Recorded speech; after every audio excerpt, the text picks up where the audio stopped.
এই মুহূর্তে ঢাকা বিশ্ববিদ্যালয়ের টিএসসিতে আছেন সহকর্মী তাসনিয়া নিশাত মিম। সরাসরি যাচ্ছি তার কাছে। বৈষম্য বিরোধী ছাত্র আন্দোলনের উদ্যোগে শুরু হওয়া গত ৮ দিন যাবৎ গণত্রাণ সংগ্রহ কর্মসূচি গত ৮ দিনের মতোই বরাবরই আজকেও চলছে। আমরা দেখতে পাচ্ছি যে এখানে বিভিন্ন শ্রেণী পেশার মানুষ, শুধুমাত্র শিক্ষার্থীরাই নয়, বিভিন্ন শ্রেণী পেশার মানুষ এখানে অংশ নিয়েছেন এবং আমরা দেখতে পাচ্ছি অনেকে অভিভাবক সহ অনেক শিক্ষার্থী এসেছে, অনেক শিশুরা এসেছে এই গণত্রাণ কর্মসূচিতে অংশ নেওয়ার জন্য। আমরা দেখতে পাচ্ছি যে আজকে বেশ পর্যাপ্ত পরিমাণ পানি এসেছে এই গণত্রাণ কর্মসূচিতে।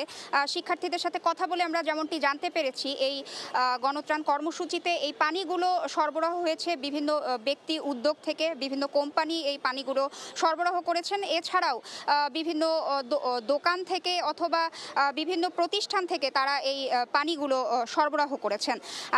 এছাড়াও আমরা বিভিন্ন শিক্ষার্থীর সাথে কথা বলে আরও যেটি জানতে পেরেছি যে সাধারণ মানুষ ছাড়াও বিভিন্ন অঙ্গ সংগঠন এবং বিভিন্ন জেলা থেকে ছোট ছোট সংগঠন এই ত্রাণ সংগ্রহ কর্মসূচিতে অংশ নিয়েছে। তারা বিভিন্ন শুকনো খাবার সরবরাহ করছেন, বিভিন্ন প্যাকেটজাত খাবার যেমন স্যালাইন, চিড়া, গুড়, মুড়ি, বিস্কিট, এই ধরনের খাদ্যদ্রব্যগুলো এখানে আসছে। তারা খুবই সুশৃঙ্খলভাবে এই ত্রাণ কর্মসূচিতে অংশ নিয়েছেন এবং খুব সুশৃঙ্খলভাবে এগুলো সরবরাহ করছেন। শিক্ষার্থীদের সাথে কথা বলে আমরা আরও জানতে পেরেছি যে এই মুহূর্তে কিছুটা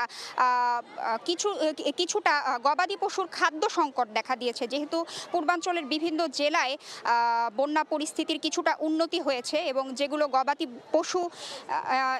গবাদি পশু এখনো জীবিত আছে তাদের জন্য আসলে কিছুটা গবাদি পশুর সংকট দেখা দিয়েছে বলে আমরা আসলে জানতে পেরেছি। তো শিক্ষার্থীরা বলছে যে এই মুহূর্তে আসলে পর্যাপ্ত পরিমাণ আসলে খাদ্যের সরবরাহ আছে, তারা খুব সুশৃঙ্খলভাবে এগুলো সরবরাহের কাজে নিয়োজিত আছেন।